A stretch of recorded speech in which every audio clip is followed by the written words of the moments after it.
Welcome to Jana Netram news. Shri Muzammil Khan Peddapalli జిల్లా collector మరియు జిల్లా ఎన్నికల అధికారి. పెద్దపల్లి ఎంపీగా నామినేషన్ వేసిన మన రాష్ట్ర అధ్యక్షులు Gavvala Srikanth. Vanchit Bahujan Aghadi, VBA, republican party of India, RBI Telangana SC, ST, BC minority విద్యార్థి యువజన సంఘం రాష్ట్ర అధ్యక్షులు గవ్వల శ్రీకాంత్ ఉమ్మడి అభ్యర్థిగా నామినేషన్ దాఖలు చేశారు.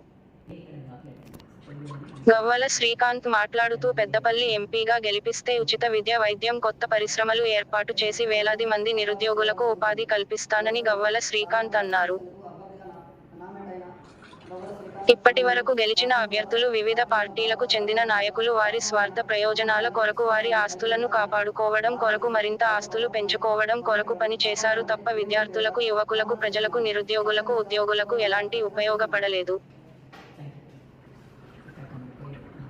తిరిగి 2024 ఎన్నికల్లో కేవలం వారి ఆస్తులను కాపాడుకోవడం కొరకు, కుటుంబ పరిపాలన కొరకు పోటీ చేసే వ్యక్తులు ఒకరైతే ప్రజలను విడగొట్టి ప్రజల మధ్య కలిసున్న ప్రజలని విడగొట్టడానికి మతం పేరుతో మరో పార్టీ తప్ప ప్రజలకు చేసింది ఏం లేదని అందుకే నాకు ఓటేసి గెలిపిస్తే ప్రజలకు అందుబాటులో ఉండి 24 గంటలు పనిచేస్తానని గవ్వల శ్రీకాంత్ తెలిపారు. గవ్వల శ్రీకాంత్ తో పాటు పార్టీ, ప్రజా సంఘాల, వివిధ కుల సంఘాలకు చెందిన నాయకులు, కార్యకర్తలు కుందారపు నారాయణ, బెక్కం తిరుపతి, కొండ్ర నరహరి, బెక్కం సునీత, మేకల రాజన్న, తీగల శేఖర్, పుష్పలత, జాడి, అరుణ, మహ్మద్ రహీం తదితరులు పాల్గొన్నారు.